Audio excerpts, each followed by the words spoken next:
question really of democratising opportunity through education and work and the link between the two. Measures of social mobility between the generations are something which cause concern across developed societies and also a challenge for developing societies, particularly in the context of the United States. That social mobility measure is rather lower than in much, though not all, of Europe, and there is at least a perception that social mobility has stagnated. So what kind of new partnerships between higher education institutions, the private sector, the workplace, might we look to help with that? How can education and employers harness diversity and innovation together to make sure that we fulfill that promise, which I think most of us would agree is pretty much a cornerstone of civilized societies? Give us an idea of your own backgrounds and what makes you interested in this. Josipa. Well, I grew up in Europe, and as most people know, European educational systems tend to be fairly structured and have lots of what might call points of no return. Decisions you make, and after those decisions are made, there's basically no way back. And when I came to the United States, what was fascinating to me was the flexibility and the openness of the system in the US. There seemed to be so many opportunities, so many possibilities. You could graduate from high school, and if you didn't do too well in terms of your grades or performance, you can go to community college. You could transfer to 4-year, you could step out for a while, you can transfer between 4 years, you could work for a while, go back. So it just seemed like, this was truly the lane of opportunity. And then as Anne pointed out, once I started looking into issues of inequality, to realize that there's as much, if not more, inequality across generations in the US than in most of Europe. And so I've been fascinated by trying to understand, how is it that we create so much inequality in a system that is so open and flexible? Yes, Pamela, do you have anything in your own background that makes you particularly interested in researching this or finding new ways for big companies to approach it? Well, so I think my story is probably different in some ways from Josipa's. I grew up in Detroit, Michigan, and I was raised in a very hardworking middle-class household. And we were taught from a very, very early age that education was the key to advancement. So as a Black family in Detroit, I was fortunate. My parents were able to send me to parochial school because the public schools in Detroit were rather challenged in the 60s. I was the first student in my high school in memory to attend Harvard, and so I was able, through a lot of great support from parents, friends, and family members, to be able to attend an Ivy League institution and to be able to achieve, I think, my parents' dreams as well as my own for what my future could be. So I have a personal belief that opportunities for education are key in our society, and I think that there are no simple fixes, but it takes a serious communal effort to create opportunities for people who don't have all the economic advantages that they might need to have that head start. Now, in my professional work, I was fortunate to start my career at McKinsey & Company, which is an institution that cares a great deal about development of talent. And I also spent some time at General Electric, which is another large organization that's very committed to understanding how adults learn and how they develop and how you create a culture of performance orientation. And so now in my current role at Credit Suisse, as you mentioned, I'm the Chief Marketing Officer as well as the Chief Talent Officer, which means I'm responsible for 45,000 employees globally. And I take it as part of my professional role as well as my personal passion to ensure that as an institution at Credit Suisse, we're creating an environment for continuous learning and development, and that we're also thinking about the communities in which we work and live and making sure that as an institution we're also contributing to their economic advancement. Josipa, I suppose many people might say that in their institutions in higher education or in their companies that they're aware of this problem, they do what they can, they have their good works, they have their corporate social responsibility, and yet somehow we still have ended up with this gap. We don't have good statistics here in America on this question. So give us your quick take on where you would start perhaps to ameliorate those outcomes. And in particular, how could we work better perhaps between higher education and employers and the workplace to advance that? With the employer connection, I think, we already do lots of activities and lots of engagements, but perhaps we need to think about them a little differently. So let's take internships. Okay, so they are a very good way to engage between employers and institutions to provide students with experience in potentially what might be their future career, to also make relevant their education, right? Because they can start seeing why and how they need to learn how to think and reason and write. And so those have been, commonplace and increasingly so in higher education. But if we want to deal with inequality, as opposed to just trying to build some linkages, if we want to address inequality, we need to think on several dimensions. One is they have to be paid, right? Because less advantaged students do not have the luxury of taking 3 months or 6 months or even a month and not working and paying for their expenses, particularly in the big cities, which is lots of what companies are. But also, I think we need to start thinking, in higher ed, we've learned a lot about having to think long-term and early, okay? So lots of internships are, for seniors. But at times students come to be seniors, it's too late to really start to engage them if we want to deal with inequality. The same way that colleges cannot really just start dealing with seniors in high school when it comes to recruiting them to actually come to college. And so in higher education, we've learned you have to start at least with freshmen, if not even earlier, thinking and talking to them about college and what it takes and what they need to do and how they need to prepare and what are the steps and helping them in those steps. And I think the same way that these partnerships that we're developing, they have to be kind of deeper and longer. They have to start earlier, they have to last longer. Can we create possibilities in local communities where students can work at companies, 5 or 10 hours a week, so they can keep that on-campus job and keep where they are. And so the idea is to try to figure out how we can fit this link into their lives, as opposed to trying to take them elsewhere in their senior year to give them a sense of what life might be afterwards. Pamela, is that something that you identify with, that we may have not reached back far enough when we look at this opportunity pipeline, that we may need to be looking much more at K-12 for shaping the kind of outcomes or more beneficial outcomes that we want to see much further down the line in people's lives? Well, I certainly agree with the concept, and I agree with a lot of what, Josipa, you said about the need to intervene earlier than we traditionally understood. So as an employer, Credit Suisse, we would normally be hiring either college graduates or graduates from MBA programs or engineering programs. What we've learned is that in certain communities, we need to create programs that didn't exist before that have a much more intensive long-term engagement. And so we started a program in London called Steps to Success. And it's a very long-term program for students who have economic disadvantages or who otherwise are disadvantaged, and it takes them starting at their high school senior year and gives them employment opportunities as well as career counseling and practical tips like resume writing and interviewing skills. And they are affiliated with Credit Suisse over the course of 7 or 8 years as part of this program. And when we first proposed it, people thought we were crazy because they said, these kids won't be productive employees of Credit Suisse for a minimum of 5 years from the time that we're hiring them into this program. But the truth is that's when they need the intervention.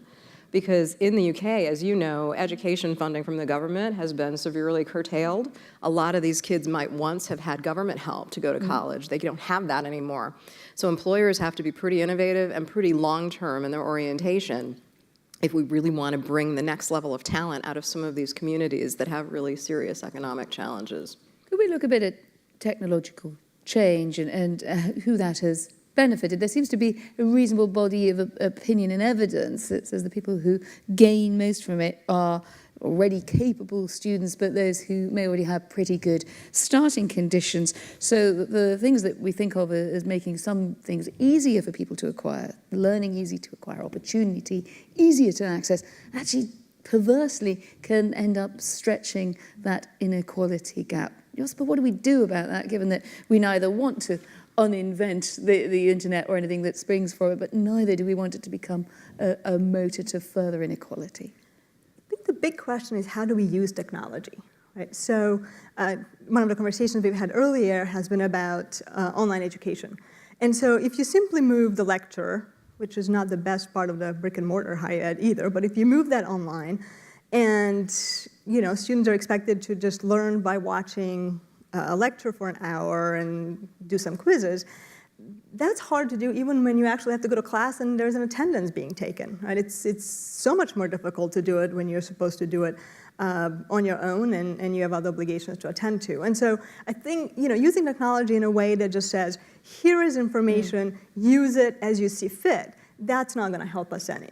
But there are lots of people who are using technology in very creative ways and to actually help and promote learning. So if you think about teaching and learning, we think a lot and work a lot at UVA and elsewhere on what are called flipped classrooms, right? So a flipped classroom is a context in which students kind of read the material and do the lectures on their own time. And they come to class to solve problems, to engage with peers, to try to solve dilemmas, to create things, to answer questions.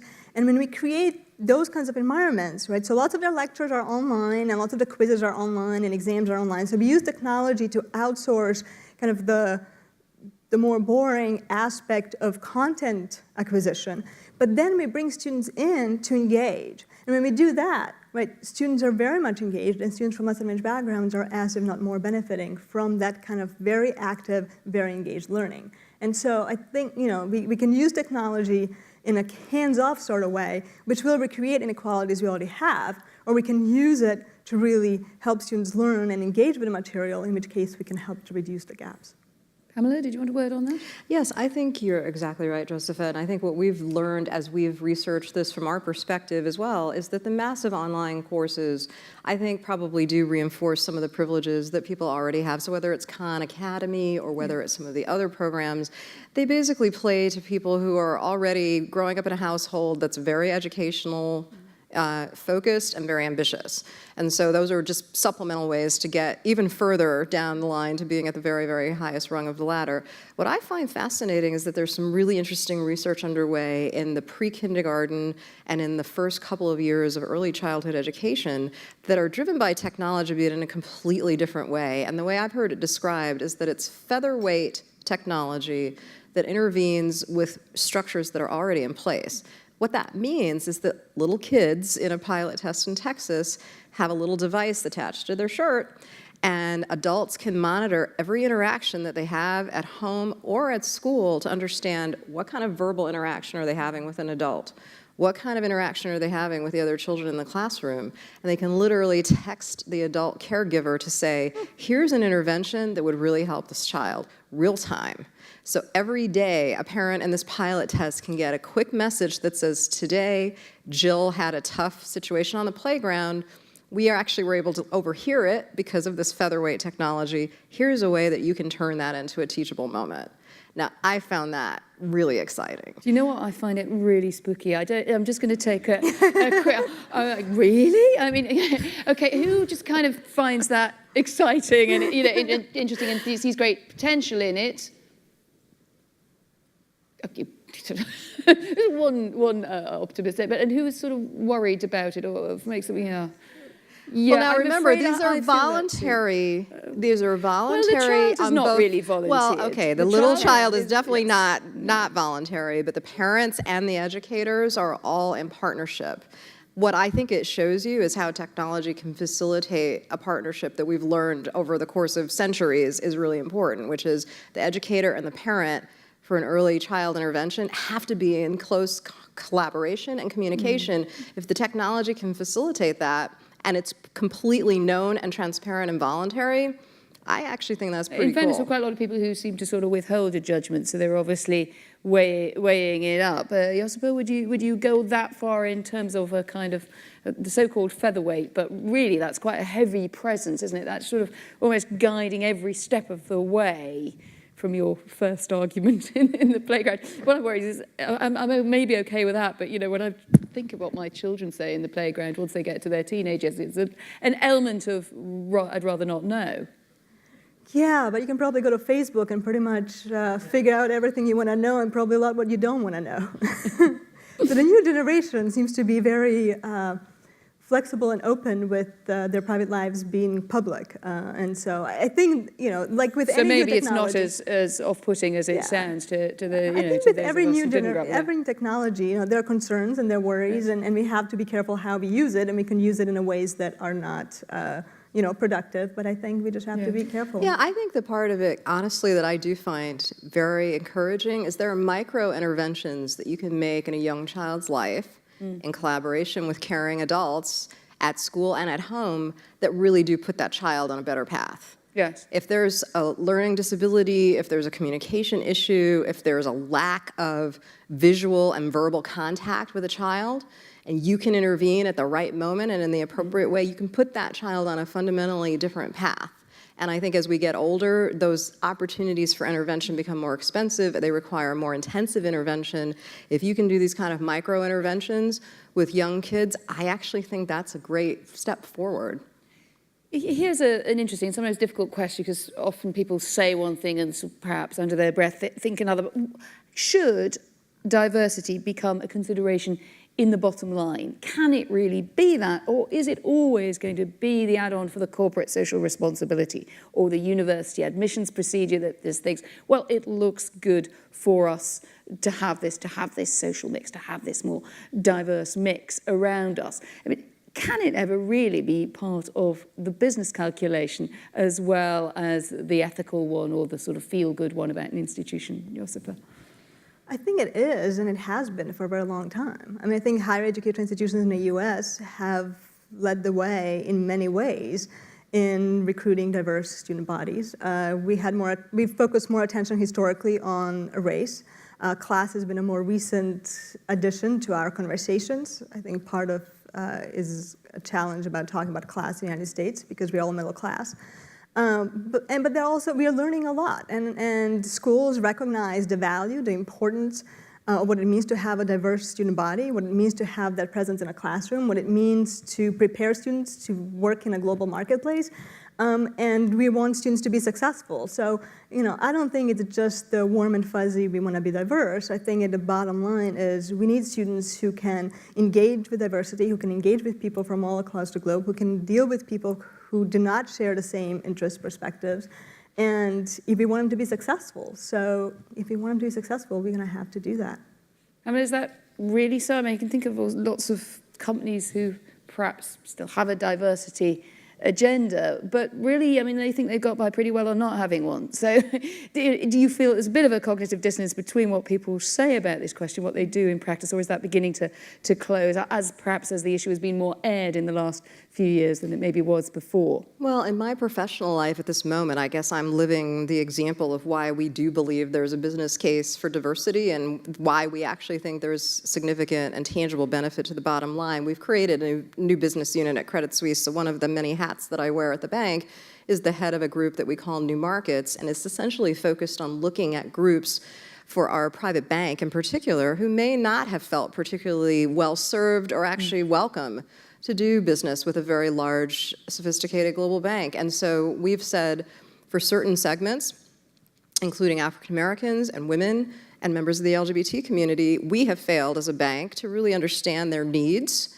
and we've failed to tailor our services and products to their specific ambitions and dreams, and also some of the concerns that they may justifiably have about how they'll be received at a large bank like ours. So we've done a fair amount of research this year understanding how some of these segments think about money, what their aspirations are, how they think about big banks. It's really poignant to hear people say, actually, big bank has never called on me, and they've never asked for my business, and I've always viewed that as a club that I can't be admitted to. And so I've used a local bank, or I've used no financial advisor because I haven't felt that that bank would welcome me or welcome me into the club. And so it's really been eye-opening for a lot of our people to understand, number one, there's a great deal of wealth in these communities, and number two, they've not felt welcome in the past. And that's a huge missed opportunity, and frankly, in a world where we're all about trying to find profitable growth, it's a huge business opportunity that's going to be taken by some other smart person if we don't figure out a way to do it. Right. Well, room full of smart people here. Let's have some questions thrown up by the discussion so far. Indeed, anything you'd like to add in on the social mobility issue. Who's going to start us off? I've got a hand over here at the back. Yes, the microphone's coming to you. There it is. Thank you. Jack Wolfmore Associates, and a question for Professor Roksa. From your earlier life, you were one of the authors of Academically Adrift. And I wonder what impact you would say that has had on higher education. You might just note to folks that it was a study I think 23 universities, 2,400 using the CLA as the measure, and basically showed that more than a third of the students were sort of untouched by a college education.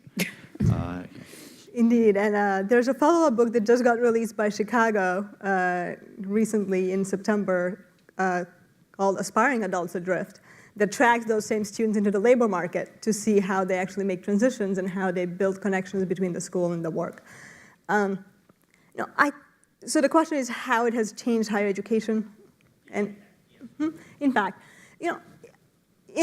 since the book was published in 2011, Richard Aaron and I, my co-author, have probably traveled across 100+ institutions of higher education. And the conversations have changed. I think the conversations about, what should students learn in higher education? How do we know they have learned that? And how do we facilitate development of the skills we believe they should learn? Higher education believes that critical thinking, conflict reasoning, writing are all great skills, but we have rarely had a serious conversation about what that actually looks like, how do you actually teach it, and then how do you know that students have developed those kinds of skills. And I would say there's a lot of conversation across higher education institutions about those questions, about those issues. A number of schools are starting to develop programs, monitoring students' progress from the first year forward. This regulatory environment, it's changing. Lots of conversations from the outside, from the business community and the government about what are you doing in higher education. So I would say the conversations have definitely changed, and I think are moving in a direction of really trying to push those issues and address them. Who else would like to ask a question? Do we have any hands up, or are you all flagging and thinking, I wonder when we can sort of have a drink? Yes, just at the front. Thank you. So this is a question actually for both speakers. It seems like what we're talking about here is complex change management. And one of the few things I know about that is that you need a guiding coalition. It's extremely helpful. And and sometimes at the highest level, at the board level, in non-for-profit as well as for-profit organizations, any insights that you have in building that guiding coalition and then instilling the skills in the constituencies that you currently want to develop, to be on a 20-year development cycle to those high levels, because then complex change will truly happen on steroids. Oh, Pamela, complex change on stirrups. Well, I think it's a great point. I think a lot of the things we're talking about here are difficult if they weren't, and they would have happened naturally. So particularly as a large global employer, we have to really pay attention both to the things that are happening in our home market, which for us happens to be Switzerland, but candidly what's happening in talent markets globally. And the income disparities obviously vary by market, but they're pretty real in almost every corner of the world that we're trying to develop talent. And so I think it's been a challenge for us as an organization, and I think we are learning. We have to take a much longer view of our recruiting efforts. When we talk about talent development, it doesn't just mean people that work for us today. It may be people who will work with us, 5, 7 years from now. One other thing that we've learned, frankly, is that talent development can extend beyond the time that someone works with us for the first time. And so we've been focused a lot on returnship programs. We launched a program earlier this year called Real Returns, which was focused on women that had worked on Wall Street or somewhere in finance, and for whatever reason, personal or professional, had decided to take some time off. They need an on-ramp back into the workforce. That can actually be an important way to empower women who have families and who have a lot of people relying on them. Helping those women get back to work is actually an important part of income equality and equalization, I think. So we're learning there are just a lot of different life cycles for people now that we as an employer have to engage in. The people may not be working for us full-time today, but we have to think about the talent needs in a much different way. Josipa, how would you envisage that sort of chain that the questioner sort of referred to that you need to engage? Yeah. I think it's an excellent question, and what we've thought a lot about higher education is it's a collective action problem, right, in many ways. Because if we think about kind of what students want as consumers and what they're asking for and what gets rewarded in higher education oftentimes, the product of which is, lack of learning that we documented earlier, any individual faculty or institution actually doesn't have an incentive to change, and currently lots of disincentives to change.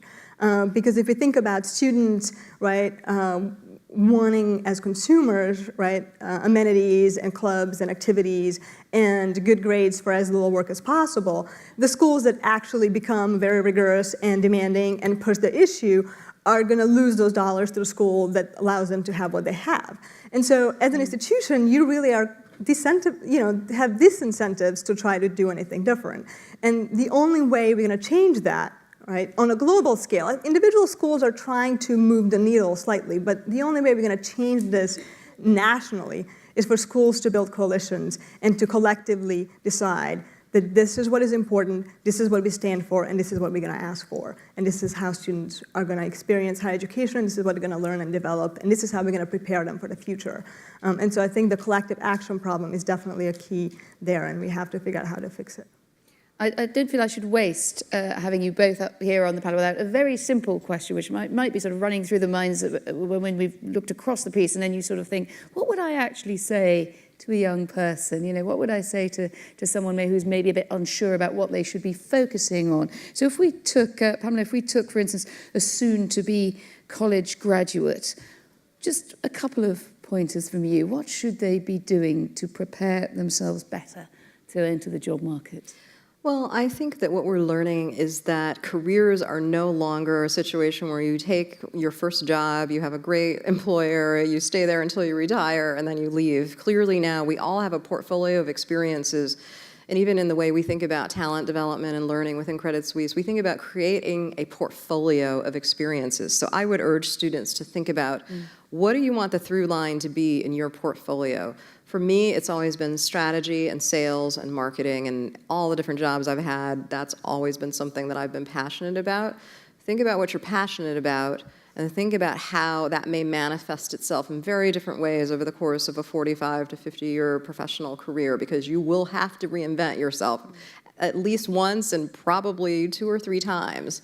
So having a vision, but also having some flexibility and being resilient, those are the skills that are going to allow you to be ultimately happy, productive, and successful in your professional life. So basically start your portfolio thinking early as opposed to having it imposed on you. Yeah. Don't expect, although of course as an employer we always hope that your first job with us will be your last because you'll have a wonderful experience and you'll stay forever.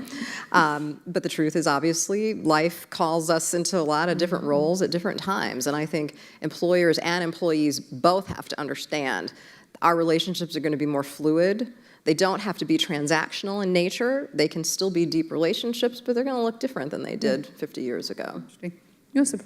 Absolutely. I think in college, right, what I would emphasize is thinking about purposeful exploration. What we see a lot of is what one might call meandering, right? Trying to find yourself, figure out where you are, what you want to do, but that does not have this kind of coherent sense of purpose and goals and seeking and going in a particular direction. It just has more of a try this, try that, try everything without actually having a path forward. And so thinking about how do colleges and universities help students build and explore and try to figure out what they're about and what they're passionate, what they care about, but do it in a way that actually has a coherence, has a logic, and leads them on a particular path. And the second book that just got released about aspiring adults adrift, students who have higher levels of critical thinking, complex reasoning, and writing skills do a lot better in transition to the job market. Now, that may make perfect sense to somebody who hires college graduates and wants them to think and reason, but those skills aren't often developed in college. And I think to tell students that college is a good time. It's a time to find yourself, time to learn about others, but it's also time to develop these crucial skills that are going to be important as you transition to the life after college. And we shouldn't forget, of course, the advice of Oscar Wilde: ignorance is a delicate flower, touch it and the bloom is gone.